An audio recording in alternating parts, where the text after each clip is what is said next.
Well, hello again, everybody, and welcome to the newest episode of Semi-Pro. My name is Dalton Baird. You may know me better as Barrett Digital, and in the studio with me, I've got my good friend.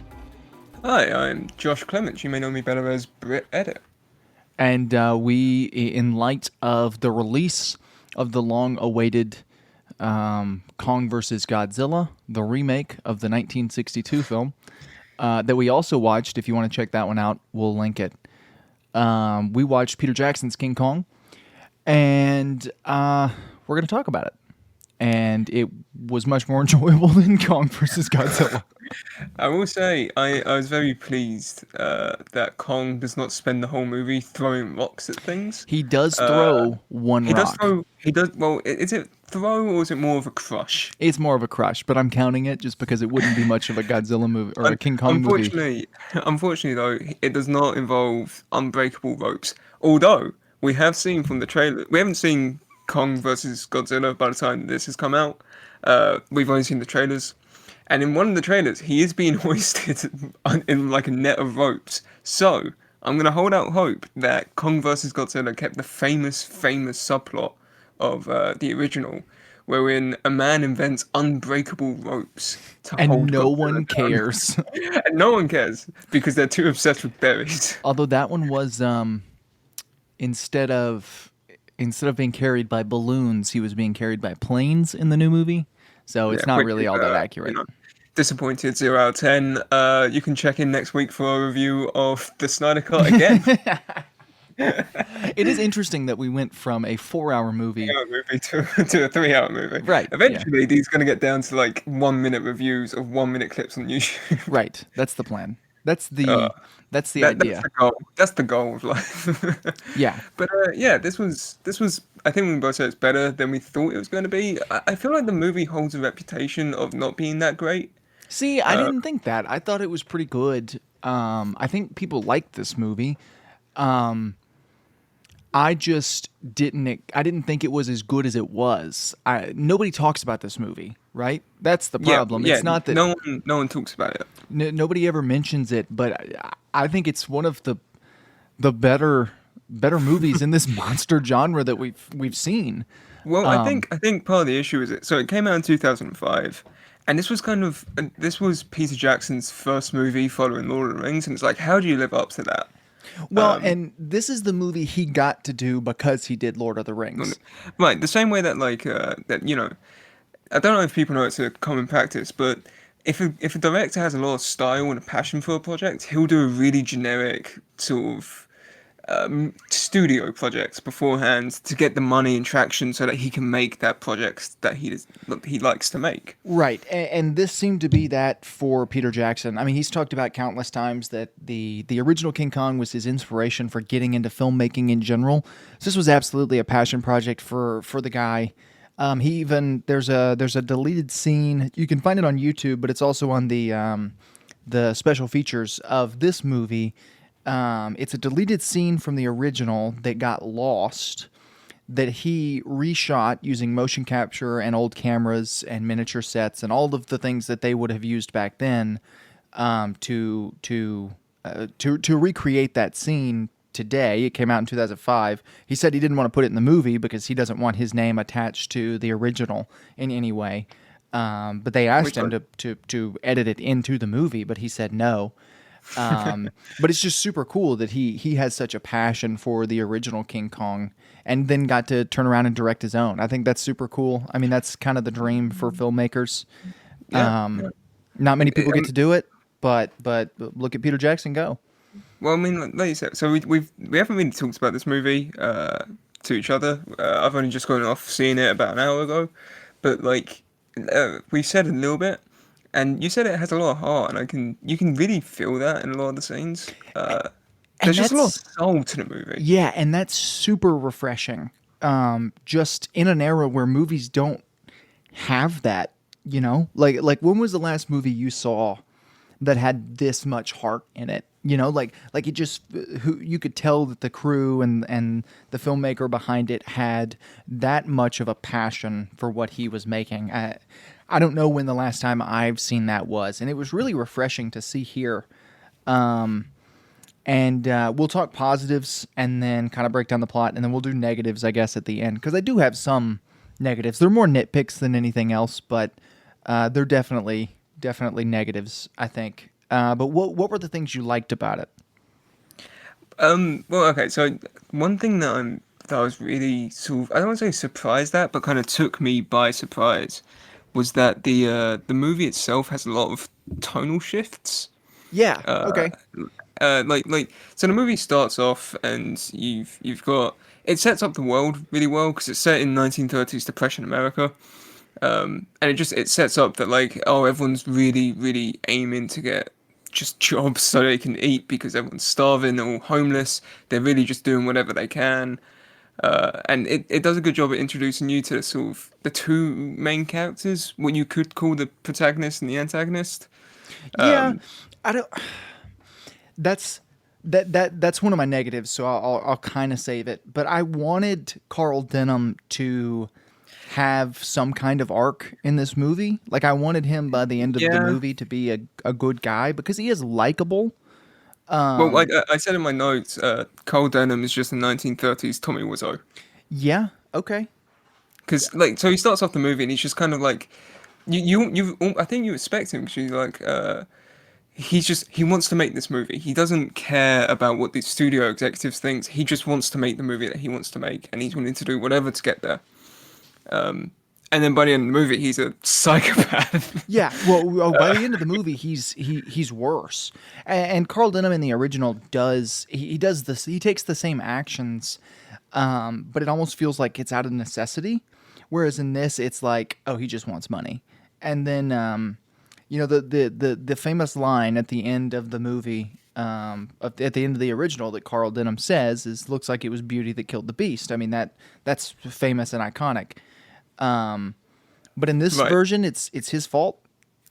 Yeah, Like he's like, it was beauty that killed the beast. I'm thinking, no, I think it's just you in the yeah, airplanes and like the three cannons that shot him. yeah. It's definitely you who killed the beast, Jack Black.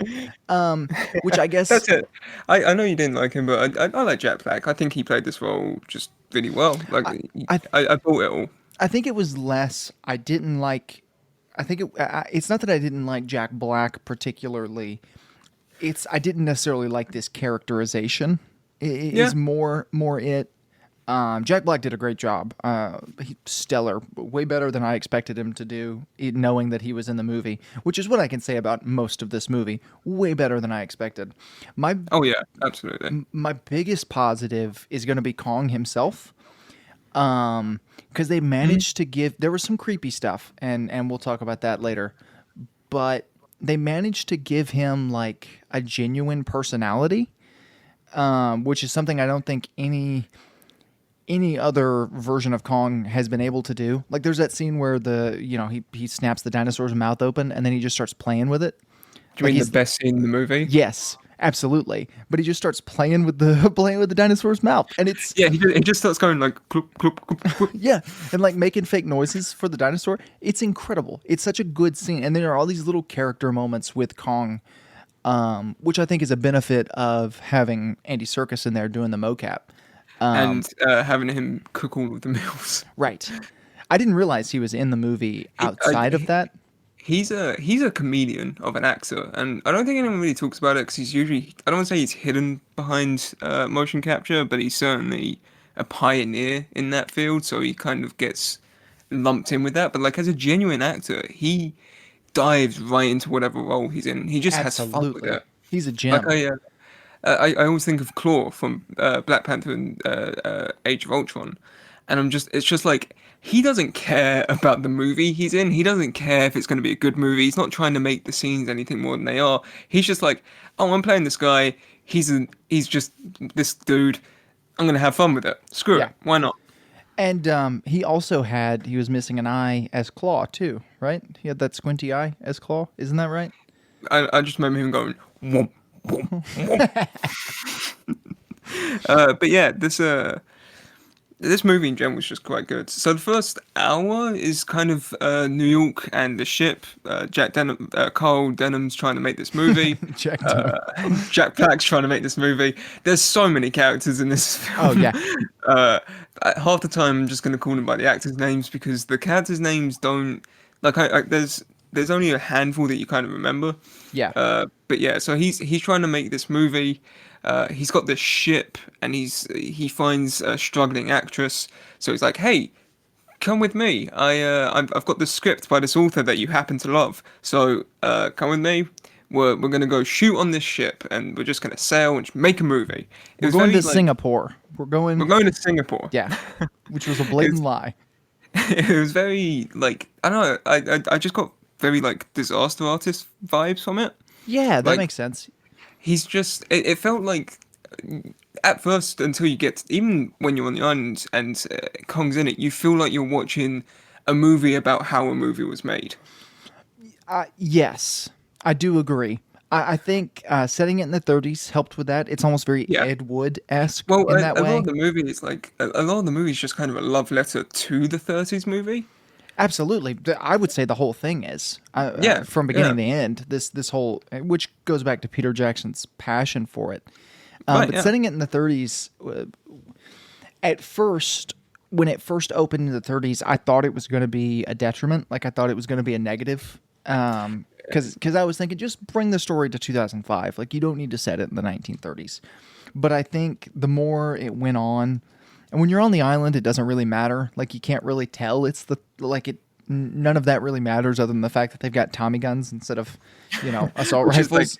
that's a great scene because they have like natives on the island who they kill some of the people with spears and then they just come in with Tommy guns. Yes. Well, they do try to sacrifice Naomi Watts. I mean, come But on. yeah, yeah. Well, it's weird to think that Kong versus Godzilla is probably going to be the first modern Godzilla movie. Like I know the others were made to keep in touch with the times. I'm talking like this is the first movie where Kong's going to be in the 2000s.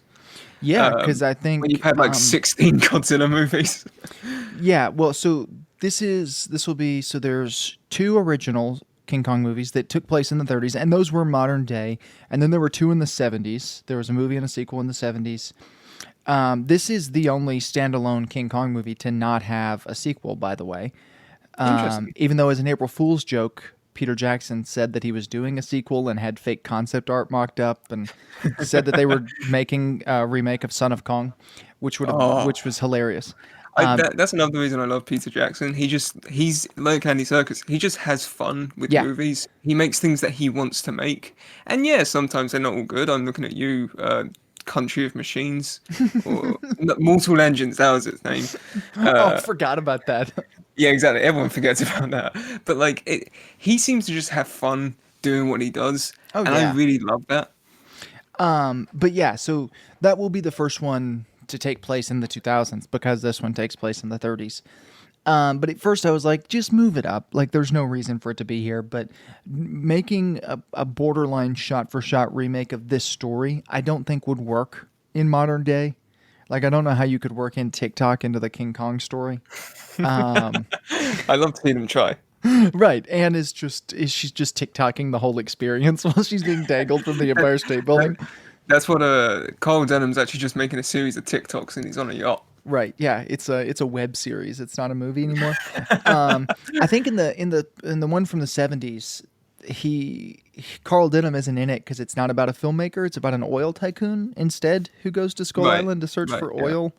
But that movie's bad, so we're not going to talk Right, about it yeah. much. And it's like there's no the Adrian Brody character, Jack something or other. He's Right. like the first mate on the ship. And in this he's actually got kind of a purpose. Yeah, and he's probably the standout character for me, standout performance, because I wasn't expecting that from that character, and it was great. He became the hero of the entire movie by the Right, end. yeah. He takes charge a lot of the time.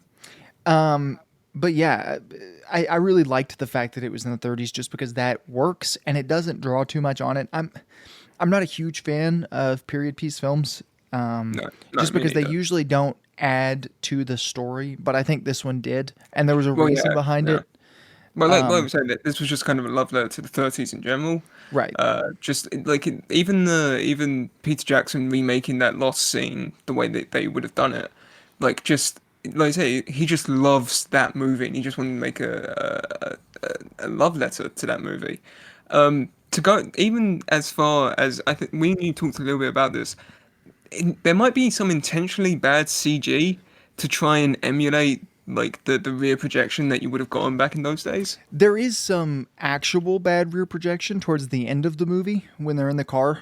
Yeah. But That that was that feels intentional. right. There's a lot of bad green screen on the island, which is Yeah, something I picked up on. And at first, I was like, "This doesn't make sense," because if you watch Lord of the Rings, or if you watch the other scenes in this movie, it looks it's phenomenal. flawless. It looks flawless, right? Like I mentioned before we started recording, there's a scene where the T-Rex pops up behind Anne, and it's probably the best a dinosaur has ever looked in a movie, like CG wise. But then there's some that just look like bad green screen.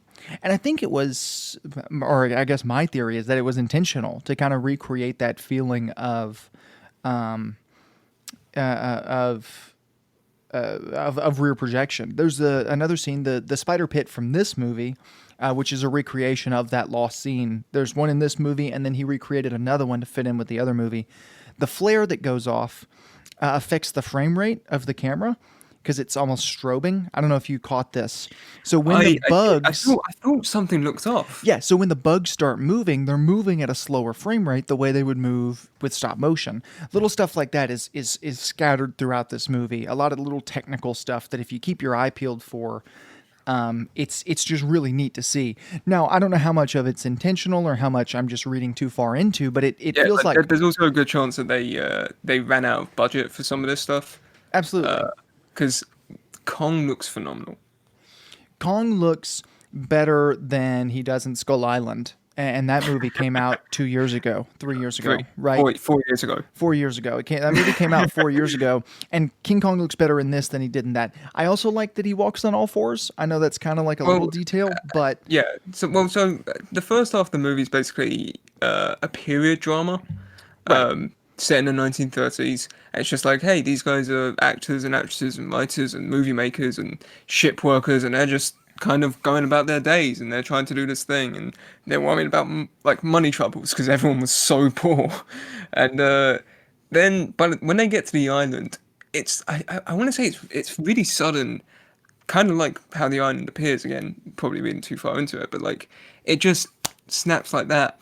And it turns into a horror movie. Like on a dime. Yeah, it just in a second, one of the characters gets killed, and then next thing you know, they're running from it'd be like if that scene in Indiana Jones 4 where they get chased out by natives was done well, like, and this was made 3 years before that, but it was so sudden and it catches you by surprise, and the movie's better off for it because for the next half hour, it's basically a horror movie for the people trying to hunt down Anne.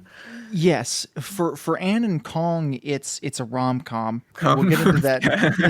It's a romantic comedy, and we'll get into that. But for the other people, it's a creature horror movie. I also like the line that Denham says, where he says that monsters are for B movies when Peter Jackson's making a monster movie. Yeah, well, Just love that. there's another one that he says earlier to Anne when he's trying to recruit her to come aboard. He's like, hey, I'm not lying to you. I'm a movie producer. Yeah. He also, when he's in the car talking to his assistant, one of the actresses that he names is the original Anne from the 30s King Kong. Says that she's doing a picture for RKO, so she can't be involved in this project, which RKO, Which is it's great. right? RKO produced, of course, the original King Kong movie. Little details Right. like that. So in theory, the original King Kong movie is actually a movie that exists in this universe. I mean, that's my headcanon. This is a real thing that happened, and the original King Kong movie was a movie that was made about these events. Right, like That's Batman and Robin and Batman 89. correct, right? I don't think 89. I think 66, but it's a whole other discussion. Yeah, So we kind of done it. Let's go through the plot a little bit. So Jack Denham is a movie producer. He's Jack Venom. right. Venom. Venom. He's on the verge of losing his job, so he steals a bunch of money from the movie studio, rents out a ship, kidnaps a woman and another man. Doesn't kidnap the woman. He just lies to her about where they're Yeah, going. he does kidnap the man. He's just trying to get to his play that he's written, Right. and he intentionally keeps him from being able to get there by making the ship take off. Right. And I guess that's okay because Adrian Brody found love or whatever. But Jack Black does kidnap Adrian Brody in this movie. And then they start sailing. And then there's probably 45 minutes where we're just on the ship. Yeah, and you just kind of they're all like bumming around, and you kind of get to know the characters a bit, which is really good when they start killing them all. Yeah, it's a great way to set up because it's a great way to introduce little side characters because we've already pretty much met our main characters outside of Adrian Brody's character Jack Driscoll. We've pretty much met, we've met Anne, we've met Carl, but we are introduced to a lot of the ship's crew and those little people, and the absolute Chad, Kyle Chandler, shows up. Who's great in this movie. That little scene where Like they draw like fake goatee and mustache yeah, on his like posters that he has in his room. Jamie Bell draws a mustache on him on one of his posters, and he sees it, and then he makes a fake mustache out of his comb and is staring at himself in the mirror. It's just so perfect. It's a beautiful scene.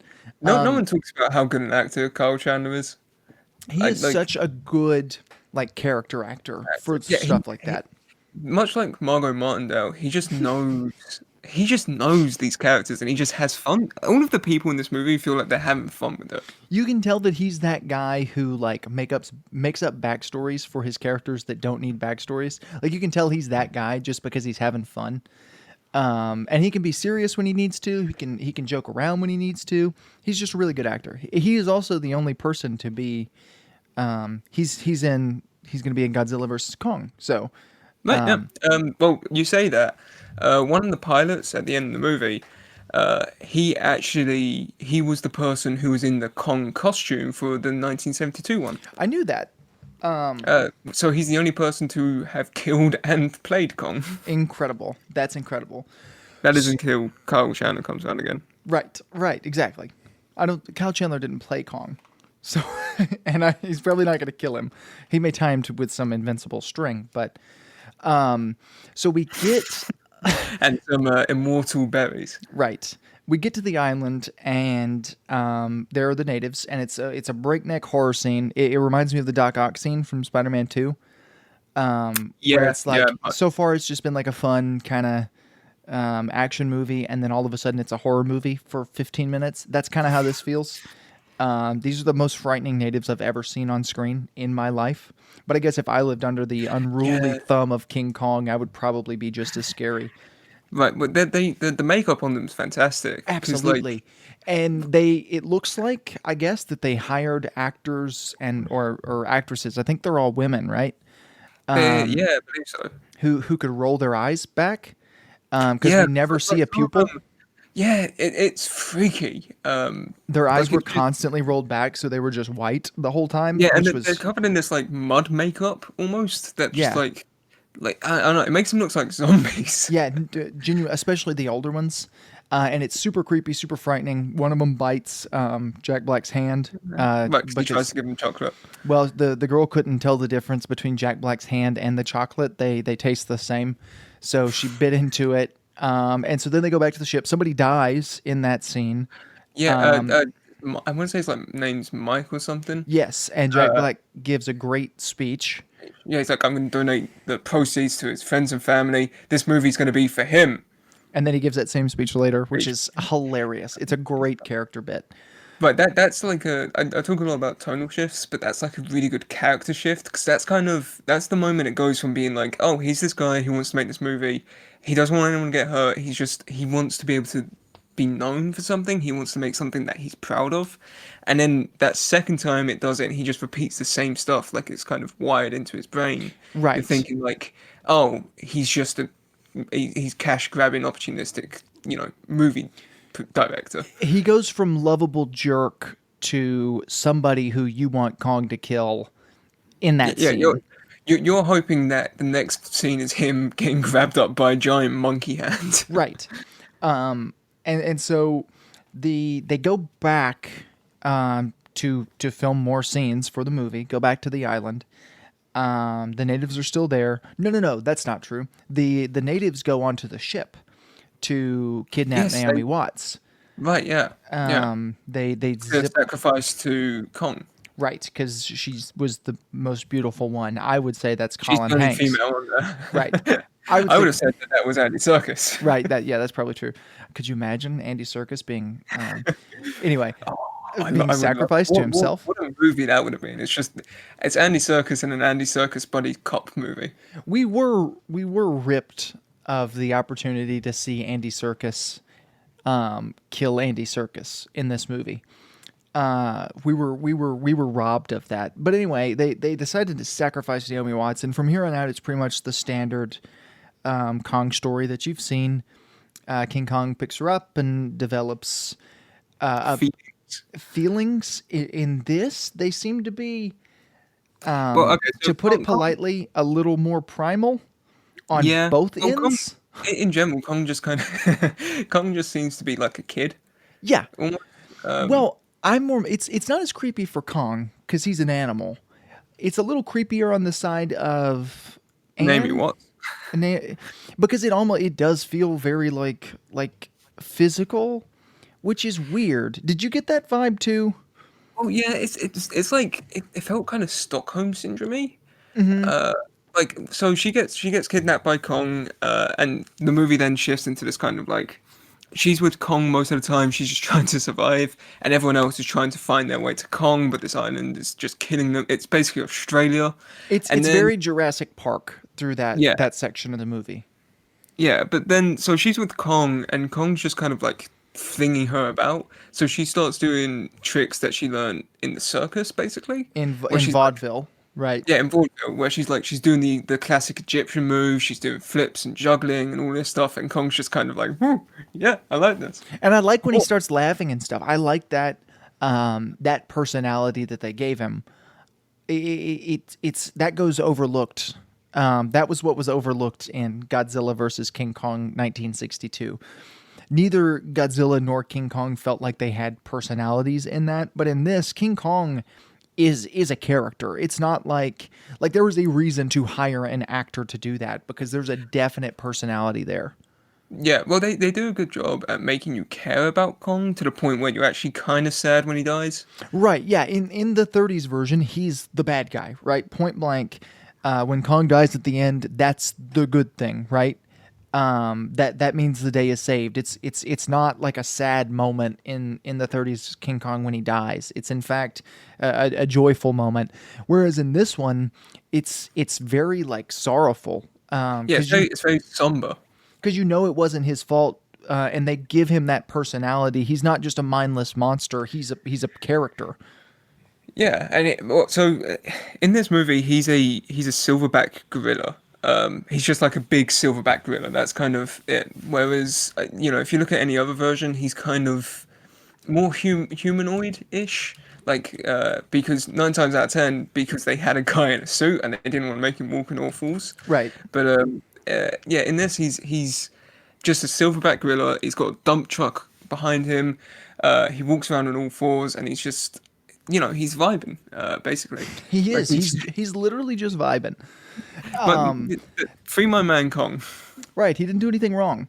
So they developed this relationship. Like I said, it feels a little creepy to me, and I could just be looking at it weird, but it's very Stockholm syndrome, like you said. But it does almost feel like Naomi Watts has got like a physical thing for Kong, and Kong vice versa back at her, which is weird. And I didn't care for that, but the emotional stuff between the two of them was stellar. Yeah, It yeah, was so well done, and that's the benefit of having somebody like Andy Serkis play Kong because he can yeah, put those little twitches in his face, that emotion that comes with that, because he's so good at motion capture. yeah. And the movie, like the CGI on Kong was impeccable. So there's a good amount of questionable CG. There's times where people look like they're on a green screen. There's times where people look rubbery. They do a good job at hiding most of it. Like it's Yeah, usually quick 2 second shots to the transition. the CGI never really got me. The green screen did, but the CGI I never thought was poor, especially Well, considering this movie came out in 2005. 2005, yeah. Well, it's like if you look at Naomi Watts, whenever he's holding her, she gets a bit kind of like textureless at Yeah, times. see that I But think is I think how they did it. Because to my knowledge, in the close-up shots, Naomi Watts was never CG. It almost feels like they shot that on a green screen instead of shooting on location with her, and that creates like a divide. Like there's kind of an uncanny valley effect there with the hand scenes. I do yeah, like where yeah, Kong is tossing her back and forth between all four hands. yeah. Uh, So okay, can we just talk about the T-Rex fight scene and yes, how we're getting there. That's the part of the incredible movie it we're is? at. Yeah, Yeah, so she's basically the movie is just kind of Kong walking about with her. They're kind of bonding for a lot of it. She tries to get away because he's a giant gorilla, and like that's pretty understandable. So she starts running. She gets into this log. She's being chased by what look like giant iguanas, which reminded me of the '98 Godzilla. And I'm very thankful that we watched this instead of that. I think they're Gila monsters. I think is what they are. That makes sense, but yeah, she's being chased by those. She hides in a log, and they start getting killed by something that you can't see on screen. She gets freaked out by these giant millipedes. Everything in this world is giant. It was like it genuinely. It's what I imagine living in Australia is like on a daily basis. But yeah, so she gets out of this log, and there's a T Rex. And like you said, the shot is just phenomenal, where it like creeps up from behind the log. It like it just looks amazing, and so that happens. Naturally, she starts running from the T Rex. Kong finds her again and picks her up, and then two other ones ambush him. So now it's Kong fighting three T Rexes whilst holding a woman in his hands. And I think that's what sold it for me was that he was like handicapped during the fight. Yeah, well, and it should be noted that's a remake of a scene from the original, like most scenes in this are. But what they managed to do was up the stakes. In the original, he fights one T Rex, and in this, he fights three. No, four, isn't it? It's four, I think, No, because there's no, the one at no. the end. Oh, yeah. Well, I thought that was the same one from the beginning. I think three fall down into the No, pit. no, no. So okay. So let's go through the fight. It's Okay. him versus them. He's just punching them for the most part, which is just it's so fun because Kong versus Godzilla has been in the back of my mind for the last like 6 weeks. It's like a sickness I can't get rid of, and I just think of Kong throwing boulders at people and things and giant octopuses. And so it was really nice and refreshing to see a Kong where he's punching people, he's smacking them, throwing them, dodging them, he's actually doing stuff. It And was a it's it was a such great choreographed fight. fight. This Yeah, this was a choreographed fight between two CGI monsters. yeah, and it was just so one of them he crushes with a boulder. Like he just pins on the ground, grabs a giant rock and smashes its head in. Which this movie is so gruesome at times. It Yes. like you wouldn't think it was a 12 rated movie. But yeah, so that happens, and it's him versus two of them. He keeps, like you say, he keeps tossing He keeps Naomi tossing Watts around, back and and he's forth. yeah, he's tossing her around between his different. Like he'll toss between different hands, and then he'll even use his feet because he's a Which monkey is and he like can do that. that's something that's really neat that I feel Skull Island almost missed out on. Where like gorillas have they have arms and legs, but their legs also have opposable thumbs, Right. which make them better in every way. And we should return to monkey. But it was nice to see that. Like he'll chuck in between those, and then she'll fall. So he'll use his feet to grab her, and then he uses his other feet to like grab one of the T Rexes and throw it aside. It's just so like Kong looks like a threat. Yes, genuinely, it's probably my favorite he's looked, even including Skull Island. Like I love Skull Island, and I love the size and the scale there. Like this Kong at that size, walking on all fours, I love the scarring on his face, the missing tooth. There's so much detail. Yeah, like his eye. At times you think his eye's been scratched out. Yeah, Uh, because he's doing the Andy Circus eye thing. Maybe that's just an Andy Circus thing. Maybe he's got a genuine disability with his eye. Maybe. Uh, But yeah, yeah, so Go then ahead. they all fall off a cliff, Yes, and that's when things get interesting. it's probably my favorite scene in the movie, because Kong accidentally lets go of Naomi Watts and she gets hung up in some vines, and while Kong is fighting another T Rex at the bottom, there's a second T Rex that's tangled up in the vines, and she swings back and forth towards his mouth, and he kicks off the rock to swing towards her, and it's such a tense, well done scene. And it's beautifully scored. We haven't talked about the music at all, but Oh it's my god, beautifully scored. incredible! And except for one scene, which we'll talk about in a minute, and you know what I'm talking about already because you've seen the movie. Yeah, And the T Rex is swinging towards her, and there's nothing she can do. She's tangled up in vines, and then Kong just destroys this T Rex, grabs her, and then they climb back up to the top where there's another T Rex waiting on them.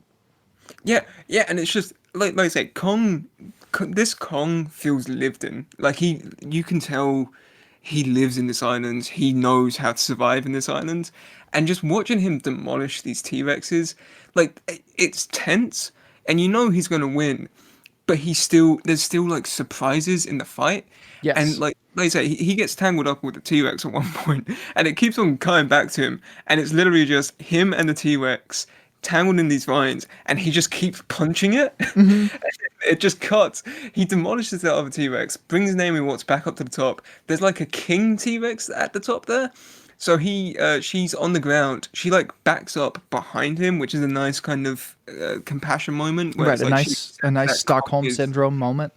like a nice hostage moment, where it's like, oh, she accepts that Kong is king on the island, and and then he just destroys this T Rex. He throws it about. He bites its tongue out of its mouth. Yes, I was going to ask if you noticed that. He bites its tongue, spits it into the air, eh, and then as they're rolling around on the ground fighting each other, you can see the blood dripping from the T-Rex's Yeah, mouth. like I say, this movie's really gruesome. And it should be noted, design of the T-Rex before we talk about the best scene in the movie. Almost every time I see a T-Rex in a movie, I'm just like, okay, it's the Jurassic Park model. Like they've taken the T-Rex model from Jurassic Park, changed the color of it. It looks the same. These don't. No, they look original. They look different. They're a little skinnier. You can see like their bones through the skin, kind of. They're Yeah, there's a neat thing where they have, I think they have like three fingers on each hand, and the ones in the original back in the day only ever had two. Like actual T Rexes only have two. But their explanation for it was that everything on this island's just been evolving still. yeah. So they just evolved to have three so that they could grab stuff. Yes, and I love that. I love the little stuff like that where it's just like everything here feels Thought through. right. Exactly. Everything in this movie feels like somebody thought about it. So anyway, then Kong, he grabs the T-Rex, he grabs the top of his mouth and the bottom of his mouth, and he rips it open, and then smashes his skull with his elbow. And then, as the dead T Rex is laying there on the ground, he takes his head like a trophy and starts puppeteering his mouth.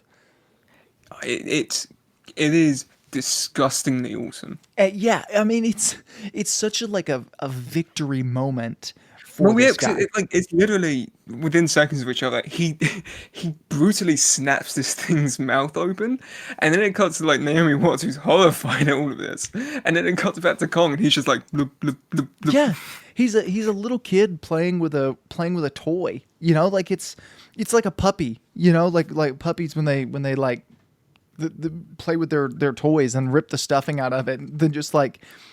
I don't know. It's great. I love the little character moments like that with Kong. Over the course of this scene, we are cutting back and forth between the rest of our crew, the rescue crew, who's been going on their own adventures. There's the probably the worst looking scene in the movie, which is the trench, Dinosaur run. Yeah. the dinosaur run. And it's not that the CGI is necessarily bad. Once again, I think it's more on the green screen. Nothing really feels like it has any weight. It just kind of like it's there because it feels like it kind of needs to be. Right. It's a good paced moment in the movie, and it's from the original, so I get it. But it feels kind of unnecessary. But it happens, and you get it over with. It's not bad by any stretch of the imagination, but like I said, it's definitely the worst looking to me Yeah, yeah. sequence. And once that ends, they fall into a trench and into Well, a ravine. they split off into two groups, where one of them's That's led right. by the actor guy, Bruce Baxter, Carl Chandler, the Chad, and it's like he takes a group of people with him, and he's just like, "Yeah, I don't want to be here anymore. This sucks. I want to go home." This So is not what, he's like, and I can completely respect that. It's not what he "But signed up for. Like he's I an wouldn't want to be actor. on that island either." He's just an actor. He's not, he's not here for a rescue mission. He was here to be in a movie, Right? and Yeah, I get that. I get what yeah. he's going through, and I think it's a It's fair. right, yeah. And so they leave. They leave, and then the others get thrown into a trench by Kong because they're trying to get to That's Anne. right. And he kills a couple of them. He kills Tom Holland's best mate. Um, he He really kills, does look like Tom Holland in this movie. Jamie Bell looks yeah, just like Tom Holland in this movie. creepily so, creepily Yes. so. If they were to remake this movie shot for shot, number one, you'd get Kyle Chandler to come back. Because he looks the same as he did 30 years ago. Yes, but you would get Tom Holland to come in to play Jamie Bell's part because he was great. He looked just like Tom Holland, and he was good in the Yeah, movie himself. and he was fantastic. But yeah, so his best mate dies, and Andy Serkis's best mate gets killed, and the rest of them fall into this trench. And then it's literally my worst nightmare. Yes, no, it's a horrifying, horrifying scene. But the music didn't seem to match with what was going on. No, no, I thought that it's just like the scene itself was just horrifying. The scene's just a bunch of giant insects crawling about and basically eating a bunch of these men alive. So, which was your favorite of the bugs? When you say favorite, do you mean the one that I would never want to see again? If you had to pick one to keep as a pet, Can I choose? Well, okay. So the thing that made me laugh the most was the guy who he starts climbing out, and then a crab claw comes out of the wall and pulls him in, and he's never seen again. yeah, he's done. He's gone. That just made me laugh because it was so sudden. The weird mollusk things that start eating Andy Serkis creeped me out. Genuinely, yeah, that was the creepiest one. I think the spiders were Yeah, creepy, but I expected spiders. I didn't know about those things going in. Another no, thing and that's a like creation from the original. That and the spiders from that scene are the only surviving images we have from that scene in the original. And they recreated them for this, and they eat Andy Serkis alive, and it's horrifying because one he's slicing them with a yeah. machete, So and they start crawling over him, and it's like one of them crawls over his arm, so he keeps on trying to slice it. One of them crawls over his leg, and then eventually they just overcome him. you can And see the one on his arm. You can tell he wants to slice his arm off so that right, he'll survive, but he can't make himself do it because of the pain that would come with it. yeah, Like you can and tell. then there's one that comes over his head, and it it slowly. They have teeth, but they look jelly, and it's Yes. it suctions on his head, and you hear like a Yeah, that was horrifying. That was the worst terrible, one for me. terrible. But if I wanted one as a pet, it would be a small version of one of those, and I'd give it, like crickets or something. Well, I'd say if I was going to keep a pet, I'd probably just keep. I'd probably keep a spider because the things that are crawling over Adrian Brody, they I don't know, they were too close to wasps for me, and wasps are Those were big grasshoppers, okay. I or thought they were like crickets. They were crickets. oh okay, yeah, that makes more sense. But yeah, they I love that scene too because he's got so many of these things on him, and Tom Holland just starts shooting him and somehow misses him I with every think bullet. story behind that is Peter Jackson on set while he was directing said, "Yeah, we don't know where the bugs are going to be at. Just shoot, and we'll put them in post." And they did. But they put him on his body. Why did they do that? Yeah. So he was just shooting at Adrian Brody, and he doesn't kill him. I was thinking the whole time like Adrian Brody's dead, but you can't really apply that logic because Oh, if I you know apply, that you kind of have to suspend your disbelief. yeah, I mean Naomi Watts is definitely dead too, as she's being Like, ran, she gets thrown around so much. and Wukong is running, and she's in her hand, and he's running on all fours, and she's just plowing into the ground with all that weight every single step. Yeah, she's dead. Oh, She's yeah. been. He also punches one of the T Rexes with her in his hand. I'm like, yeah, her neck is Yeah, snapped. she's dead. Her brain is jelly. So you forgive some of that stuff, but the music in the scene was the rest of the score is great. I'm trying to figure out who did the score for the movie, Um, but well, the rest I of know it's great. the opening score where they show the Universal logo and it's like 1930s stylized is fantastic. They Uh, use James Newton Howard did the score for this movie. He also did the James Newton Hunger Howard. Games movies. Yeah, he did the Dark Knight. Right. A lot of people like I know Zimmer led the Dark Knight, but he was a big part in the music department for those. Yeah. He did Dinosaur from 2000. He's done a movie that you've all heard of at least once. Right. I think he did Batman Begins too. I think Zimmer took over for Dark Knight, but I'm pretty sure he did Batman Begins. But anyway, they use the original King Kong theme sparingly, but they do use it. But I don't know, that scene itself just felt weird. It was very quiet and like subtle, and it didn't Yeah. really seem like it reflected Well, the scene. everything else up to there has been very bombastic. Yeah, lots of And drums, lots of over the top, and there it's just like really like that's something you use for the somber climax, not yeah, a yeah. scene where bugs are attacking people. Well, the scene itself is just disgusting because, in a way, I kind of liked it a bit more because, like, the scene is just grim, and when you've got no music in it, you can hear every like sludge and slime and like squish of all of the bugs and the clacking of their claws and everything. So that kind of worked out a bit better for me. I would have liked seeing what it's like with a bit more of a bombastic horror score. Yeah, I think it would have benefited from it, but this is when the savior Chad of the movie comes back, Kyle Chandler. But He like, he swings comes in on back, a vine. In he becomes the action hero that he wants to be. right, He sees himself as, I should say. yeah, which is super neat because he does play action heroes in the movies he's in, and here he gets to be a real one. And then this is also the shift for Kyle Denham, Jack Black's character. The film is gone. His movie is gone. He's been filming everything that's happened, and the film got exposed to the light, and it's gone. Like there's nothing left for him to do. So when they get rescued and they come back up to the top, that's when he gives the speech again about the guy's family, and we'll donate the proceeds of the movie to his family. We're gonna finish this whatever. For Mikey or whatever his name is. Right, and that's when that's when he gets the idea to kidnap King Kong and bring him back to New York for the stage play. Right, because his camera got destroyed in the fall. Yes, right. The film got exposed to the light, and so it's unusable. Yeah. The benefits of shooting on digital, I guess. I mean, it's basically like when Christopher Nolan broke an IMAX camera on The Dark Knight. Basically, yes. And so he decided to make Christian Bale an actual Batman and just shot camcorder footage of the whole thing. But yeah, so at that point, he's like, oh, if we go rescue Anne, Kong is going to follow Anne. And you've got like 600 bottles of chloroform on the ship because you're illegally shipping animals, which I don't care about. I just want Kong.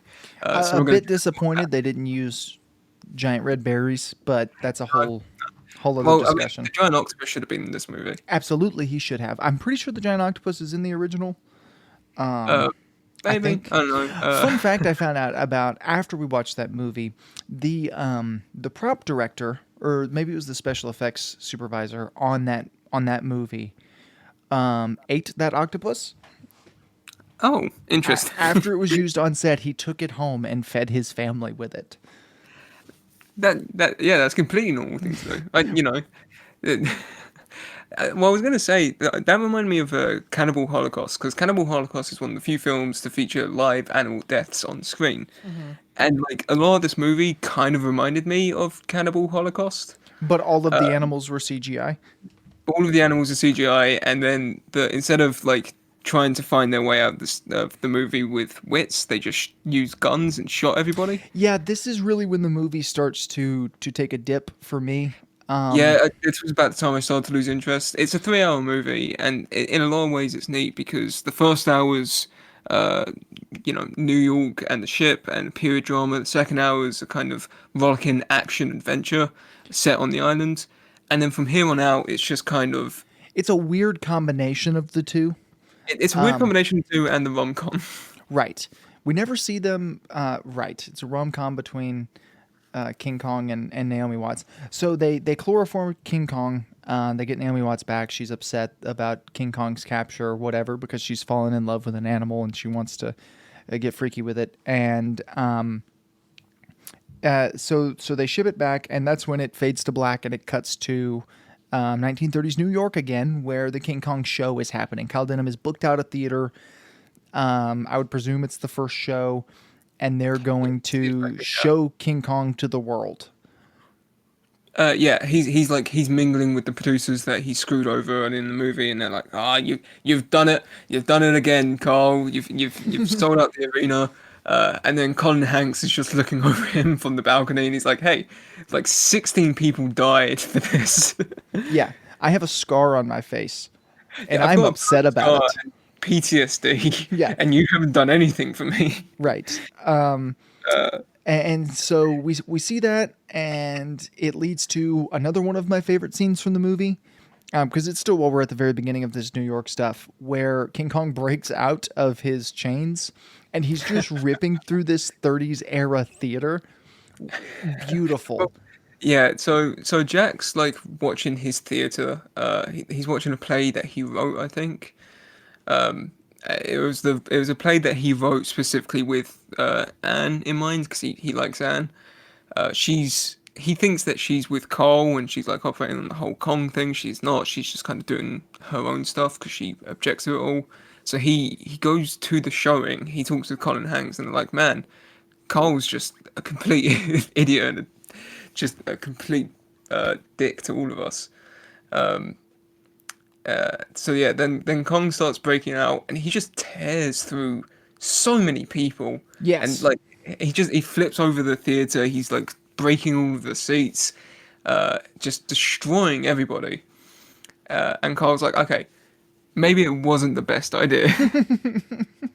Maybe I shouldn't have taken this giant animal, and I should have invested in those unbreakable ropes that guy offered me that one time. Yeah, that one guy down in Japan. I should have bought his unbreakable string so that we could carry this guy via balloon. And then it kind of gets Repetitive. kinda, yeah. I mean, it's a story you've already seen. It's the iconic part of the King Kong story, right? It's King Kong, just gallivanting through New York, Godzilla style, destroying buildings with Naomi Watts in his hands. And then, to get away from the destruction, I like the ice skating scene. I will say that. Yeah, he finds Naomi Watts, so he like grabs her and takes her to I think Central Park, and he slips on the ice, so they kind of have a little haha ice skate moment, and then immediately after gets shot with the biggest cannon I've ever seen. Right in the back of the head. Right, but just like straight up in the back. So from there on, it's just kind of like he's running. He sees the Empire State Building. He starts like climbing it, and all I could think of was, and I thought this when you first see Kong, because the first thing he does is grab Anne, and I just think about that scene from the King Kong versus Godzilla trailer, where like the fingers next to the girl, and it's just so big, and I'm just thinking, could you imagine, that King Kong going up the Empire State Building, because he's about half the size of it already. Yeah, it would take. He would just have to jump, and he'd be at the top. Yeah, this King Kong looks a bit smaller in size. He's able to kind of rest on top of it pretty gracefully.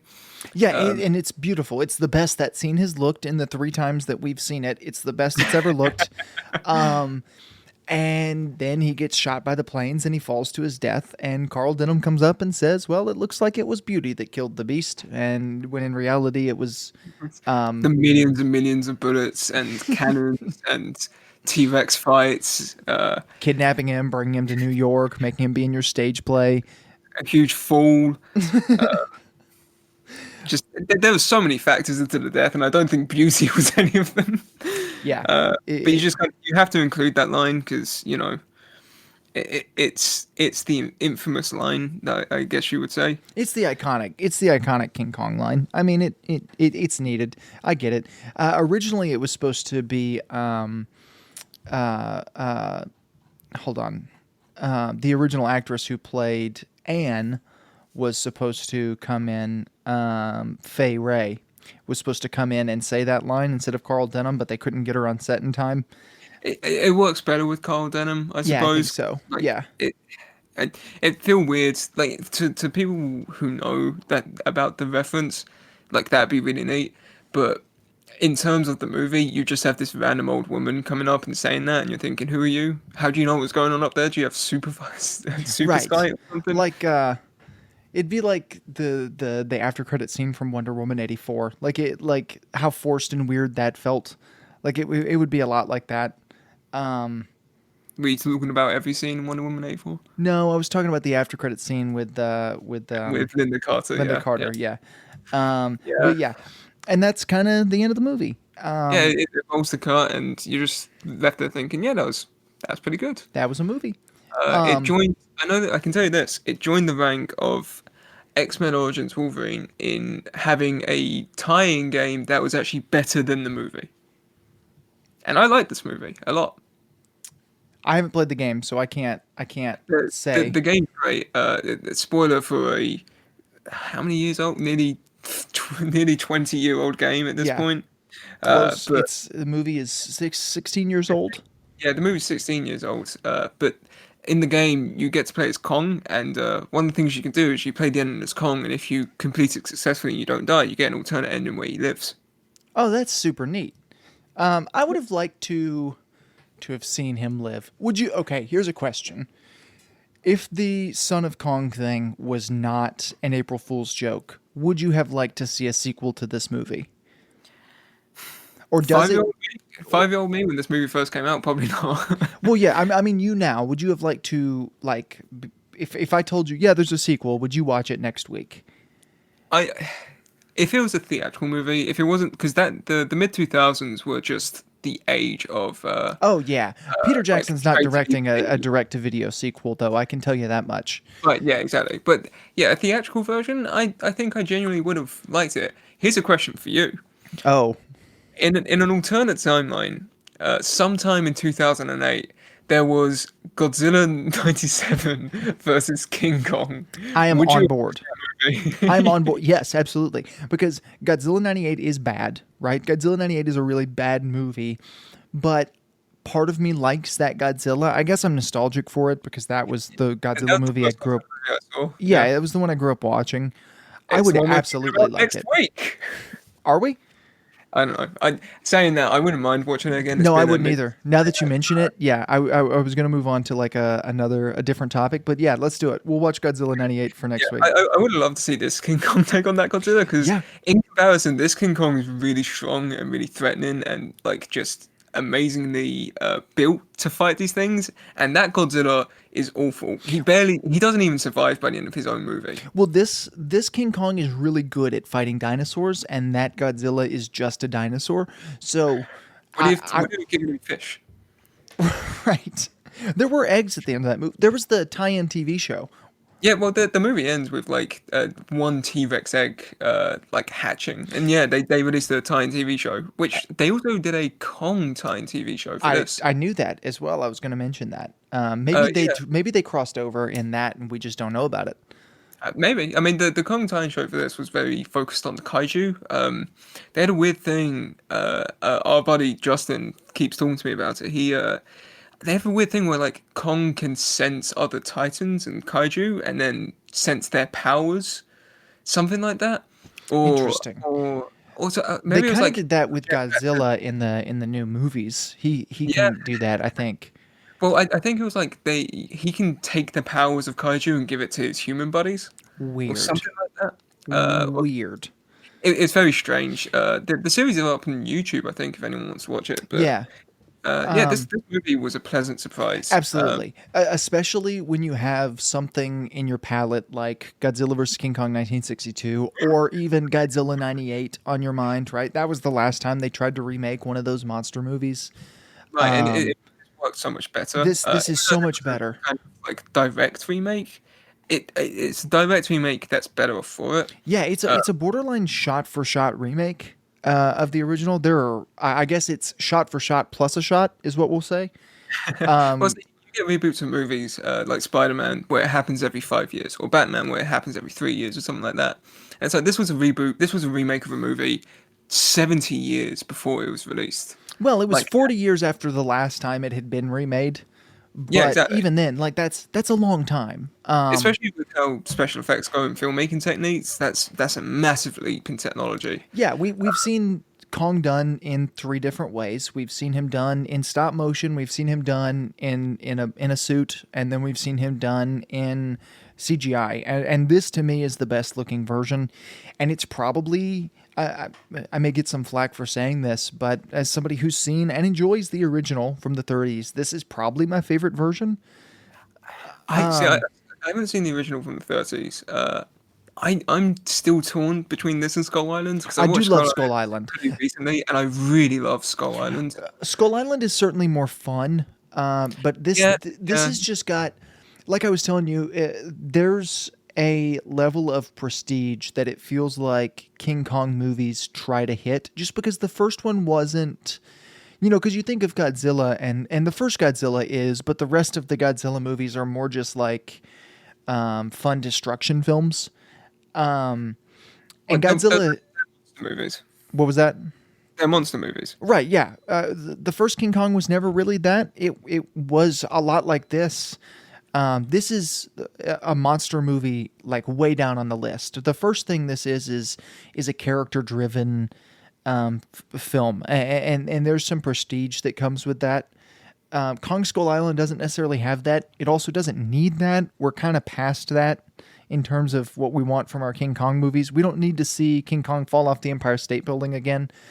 But I'm glad we've got this version of it because it was done so well. So I'd say it's probably my favorite. Andy Serkis is so good, and he He's so so good. sells being King Kong in this movie. And I know we talked about the ending, and I didn't really feel the runtime until about the last 40 minutes. Well, yeah, the last kind of the third act for me is when it starts getting to being a bit of a drag. Like when Kong's out and about in New York, that's when it starts to feel a bit kind of like, like you know where this is going. You've seen it all before. Just Well, get not there. only have you seen it before, it's also just kind of like generic action movie stuff or Yeah, monster movie yeah. stuff, and it's like, that's And this fine, movie, this movie feels like it should be worth more than that. right? Yeah. But all in all, I was blown away. I don't know why more people don't talk about this movie. Yeah, yeah. I mean, I would. We compared it to Jurassic Park a lot earlier.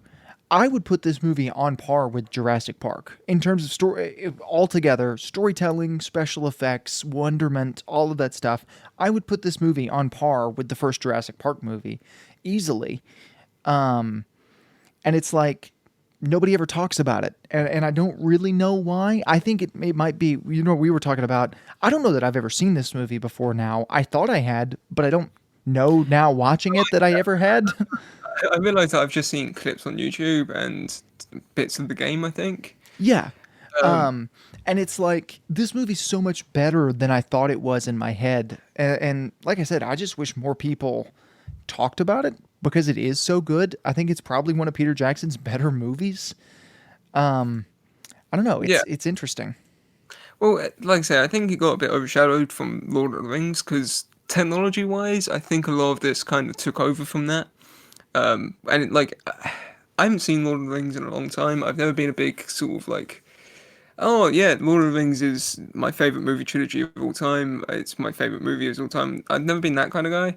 I haven't seen them in a long time, so I couldn't really tell you. Like, I'm not going to say this with any kind of certainty, but I imagine that the CG in this is probably not too far off from the CG in those. I would have to And think not because the CG in this looks so good. there's one scene where like when Anne's first being sacrificed to Kong, they show the wall and they show like fire pouring out of these holes, and I just thought looks just like Mordor. Well, and Um, even while we're talking about the CG, even New York, because most of that had to be CGI to get the period stuff accurate, and yeah, it yeah, looks I could tell a little bit that the cars were CGI when they would cut to like a street view of the city, but for Yeah. the most part, they looked great. I mean, the whole city just looked great. Um, I was saying to you, this movie almost feels kind of timeless because the special effects are so good, and because it's a period piece. It almost, other than casting Jack Black as your lead, there's nothing in this movie that feels dated. And I don't know. I think there's a lot of positives in this movie, and I think people our age don't necessarily talk about it because they were kids when it came out, and this is not Well, necessarily the yeah. most interesting movie for a kid to watch. Well, it's 3 hours long, and it's got moments where you feel like, oh, they've added this in to keep your attention, but it doesn't work as well. But yeah, I mean, I guess I think it's just this movie kind of flew under everyone's radar because it's a love letter to a different time of movies and a different genre of movies that weren't in popularity at that point. Like it's only within the last couple of years with Godzilla that kind of reinvigorated people's interest in kaiju. I'd probably put Pacific Rim as that kind of reinvigorating step Yeah, because it was only around that sort of time people started getting interested in it again. So I think this movie just came out at the wrong point. Like that's if probably I true. Yeah. guess. But yeah, all in all, really enjoy it. Would definitely recommend it, especially if you Oh, haven't seen it in a long time, or maybe you think you've seen it, but you haven't, like me. Maybe you're like us and you've got the Mandela effect. Right. Yeah. Like I said, I could have sworn I saw this movie, but while I was watching it, I was just thinking, I don't remember a thing about this movie except for the dinosaur trench scene and the Empire State Building. Those are the only two scenes I remembered from this movie as I was watching. But yeah, I would definitely recommend it. Josh, Absolutely. Yeah, no, I mean, like I say, there's a couple of slow parts. It drags a little bit towards the end, but the first 2 hours are impeccable, just absolutely wonderful. The whole movie's filled with a sense of wonderment, and yeah, we'll be back again next week to look at the Godzilla of that and see how badly that failed. yeah, can't wait. We're gonna go from one of my favorite movies we've ever watched for this thing to One of the worst recorded movies of the genre of all time. one of the worst movies ever made. Can't wait. All right, thanks for listening, everybody, to this episode of Semi Pro. If you're listening on Spotify or iTunes, go ahead and leave us a review. If you're listening on YouTube, go ahead and like this video. It's greatly appreciated. But thanks for taking a chunk out of your day to listen to us talk about Peter Jackson's King Kong. We will see you on the next episode of Semi Pro. See you later.